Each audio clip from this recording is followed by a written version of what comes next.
आई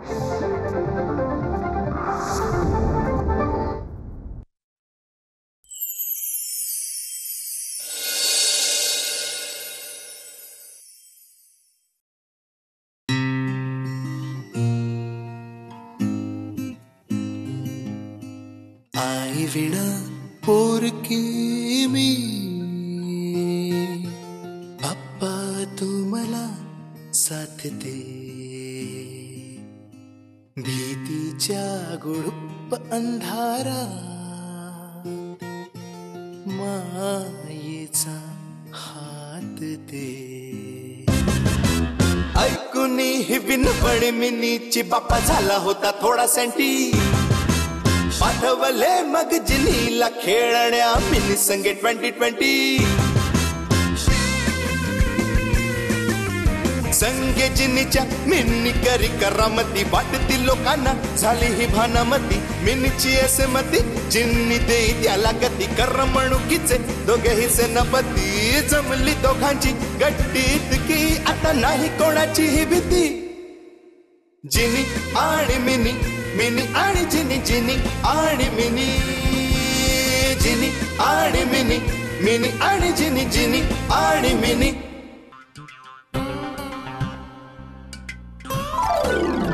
भैया जिनी तू माझा अगदी हुबेहूब रूप घेतलं मला तर वाटते मी आरशासमोरच उभी आहे तरी शक्कल लढवूनच पैसे काढायला हवेत तिच्याकडे तरच मी हा अरे मग लढवणं तूच काहीतरी शक्कल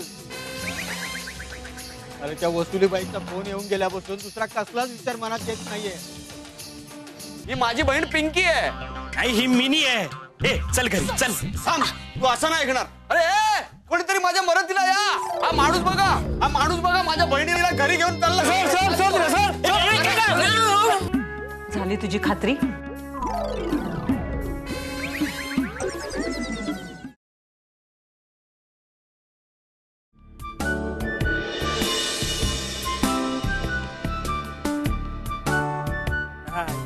दादा दादा मला की नाही आता तिथे मगाशी सुचलं काय लगेचच ऑपरेशन कशाला ना संध्याकाळी मी काय म्हणते माहितीये का आपण आज डॉक्टरला डॉक्टरला दाखवलं तर डॉक्टर जर म्हणाले हो ऑपरेशनची गरज आहे तर आपण स्पेशलिस्ट दाखवूया आणि स्पेशलिस्ट पण म्हणाले हो ऑपरेशनची गरज आहे आपण की नाही तुला फॉरेनला घेऊन जाऊया किती ऑपरेशन करूया काय माहिती हा आता राहिला प्रश्न तुला हा लागलेला मार तर माझं काय म्हणणं आहे तुझ्या मुका मारावर आपण ना वीट टाकूया आणि तुला अशी गरम वीट लावूया म्हणजे तुला असं वीट शेक मिळेल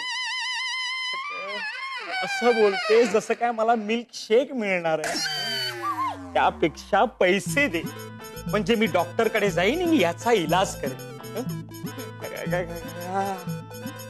अख्ख्या आयुष्यात एवढा मार कधीच खाल्ला नव्हता तो या कार्टीमुळे खावा लागलाय मला दादा जसं जसं तुझं वय वाढू लागलंय ना तसं तसं तुझी स्मरणशक्ती वीक होऊ लागली म्हणजे अरे तुला आठवतंय का काही वर्षापूर्वी तू एका माणसाकडनं पैसे घेतले होते चांगल्या ठिकाणी नोकरीला होतोस म्हणून आणि ते पैसे तू जुगारात हरलास हे सगळं त्या माणसाला कळल्यानंतर त्या माणसाने आपल्या घरी 20-25 माणसं पाठवलेली तुला मार द्यायला विसरलास बस बस नको त्या गोष्टी बरोबर आठवतात तुला हा मुद्दामून ऐकवतेस ना वा बहिणाबाई वा वा पण या भावाने अडचणीच्या वेळी केलेली मदत नाही आठवत तुला हा काय याची जाण आहे म्हणूनच तर इथे राहू देते ना तुला या मामाची अजून थोडी मजा करते मी मम्माला दिसते मामाला दिसतच नाही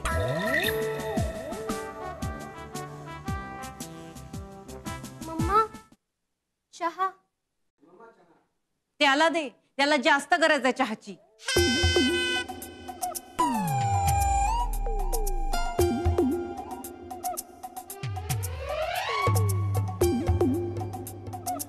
अरे काय काय म्हणजे तू कोणाशी बोलतेस अरे मिनीशी बोलतेय तुझ्या समोर उभी आहे आता तीही दिसत नाही तुला आणि तू काय ग अशी बघत काय उभी आहे चला चहा दे त्याला वेड लागले का तुला? कोणाशी बोलतेस तू? कुठे आहे मिनी? अरे बाबा ती काय तुझ्या बाजूला उभी आहे, हातात चहाचा ट्रे आहे, आता घे तो चहा. कुठे खरंच आहे, ही बाजूलाच उभी आहे. हं? मी तुझी काय मस्करी करत होते? या आधी का नाही दिसली मला? दादा प्लीज, हे आता जरा अति होतंय. तू माझी मस्करी करतोयस का कुठे सकाळी सकाळी जाऊन सोमरस प्राशन करून आलास? हे, तू काय हसतेस ग? हं? हे सगळं तुझ्यामुळे होतंय. चल निघ इथून, अजिबात थांबू नकोस माझ्या डोळ्यासमोर. चल निघ.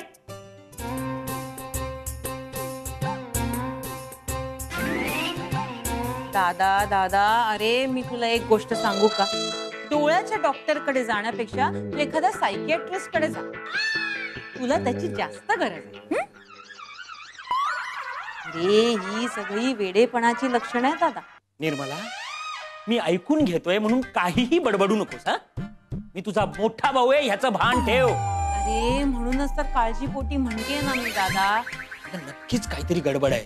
हा, चा सोक्ष मोक्ष लावल्याशिवाय मी गप्पा बसणार आणि त्याशिवाय मी खरं बोलतोय हे तुला पटणार नाही. हा, मग ह्या सगळ्यासाठी तू आता काय करणार आहे दादा? काय करणार आहे म्हणजे? हं? काय करणार आहे म्हणजे आत्ताच्या आत्ता तिच्या शाळेत जाणार आहे मी. हं. मला ती शाळेत जाताना दिसली होती म्हणजे ती शाळेतच असणार. हा, मग आत्ता जिने तुला चहा दिला ती कोण आहे? ती जर इथे आहे तर शाळेत कोण असणार?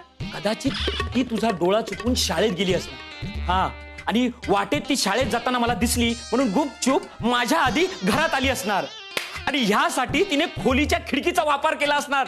बरोबर बोलतोय बघ. हा, तिने तसं केलं असेल तर तू शाळेत का चालला? तिथे ती नसणारच. जिनी आणि मिनी, मिनी आणि जिनी, जिनी आणि मिनी. कदाचित ती तुझा डोळा चुकून शाळेत गेली असणार. हा, आणि वाटेत ती शाळेत जाताना मला दिसली म्हणून गुपचूप माझ्या आधी घरात आली असणार. तिने तसं केलं असेल तर तू शाळेत का चालला? तिथे ती नसणारच. तुझंही म्हणणं बरोबर आहे. मी एक काम करतो, मी हिला खडसावून विचारतो म्हणजे सगळं बरोबर सांगेल. हा, दादा आता नको, तुझी मनस्थिती ठीक नाहीये. तू आराम कर बघू. निर्मला, निर्मला कसा आराम करू? सांग ना, कसा आराम करू? नाही, ह्या गोष्टीचा छडा लावल्याशिवाय ना मला झोपच लागणार. ठीक आहे, मग या गोष्टीचा छडा मी लावते माझ्या पद्धतीने. चांगलं पहिल्यावर घेऊन विचारेन तिला. मग ते झालं? ठीक आहे, तू विचार, पण बघ मी सांगतो ना तसाच असणार. हा, तसं जर असेल ना तर तिची काही खैर नाही. जा तू आराम कर, मी विचारते तिला. हा, पण तू पैसे देणार होतीस ना डोळ्यांच्या डॉक्टरांसाठी? हा, मी काय म्हणते दादा, संध्याकाळी डॉक्टरकडे जाताना देते ना. म्हणजे आतापासून घेऊन काय करणार नाही का? त्या दिवशी सारखे खिशातनं पडले बिडले तर संध्याकाळी. हिला कसं सांगू? हं? त्या दिवशी पैसे खिशातनं पडले नव्हते तर पप्पूने चोरले.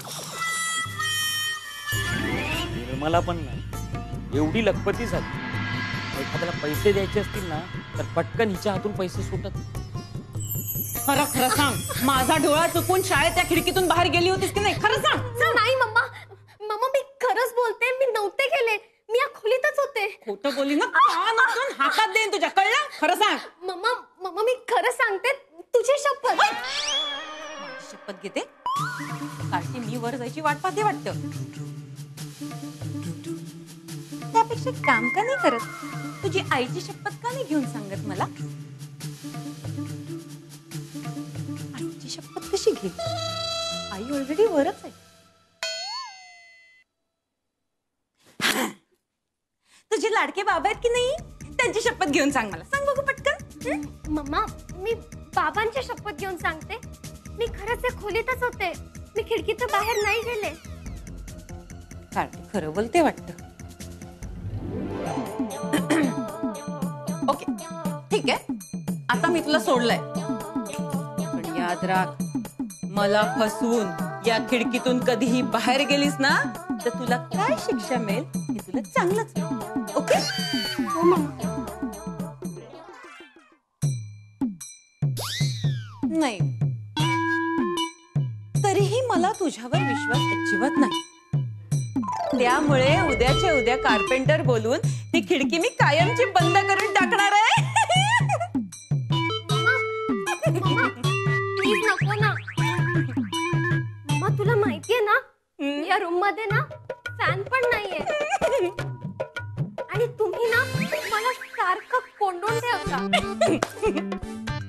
आणि ही एकच खिडकी आहे त्यातनं थोडंसं तरी वारं येतं.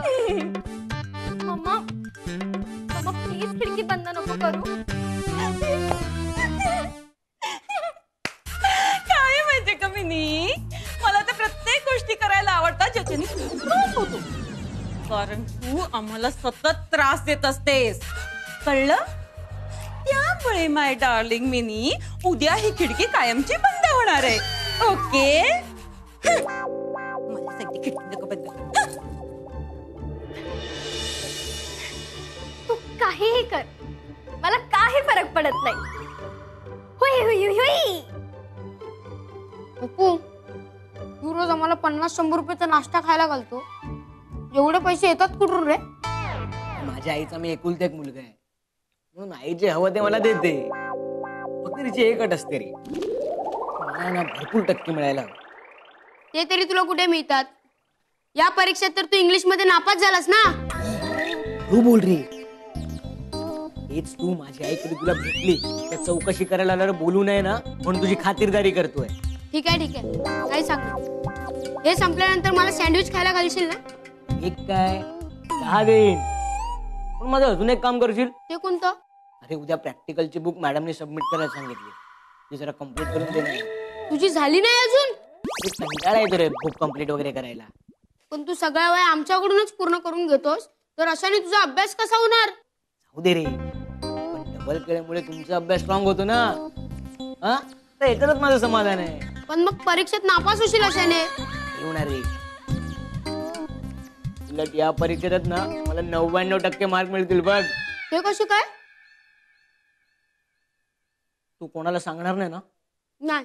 अरे ज्या प्रेसमध्ये आपले शाळेचे पेपर छापले जातात ना, तो प्रेसवाला आणि माझा मामा ओळखीचा आहे.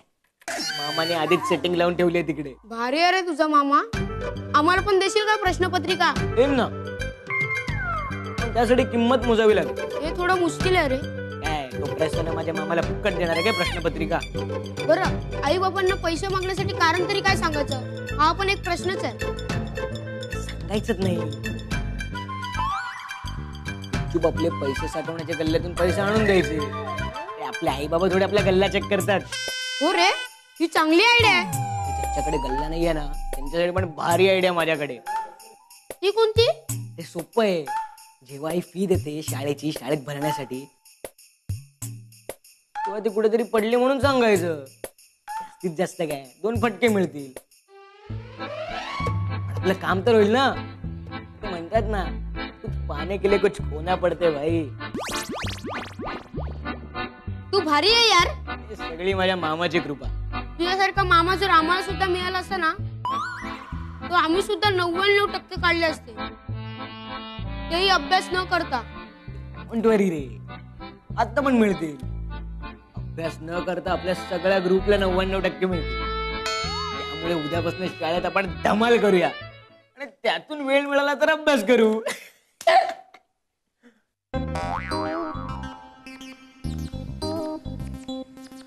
हे पुस्तक,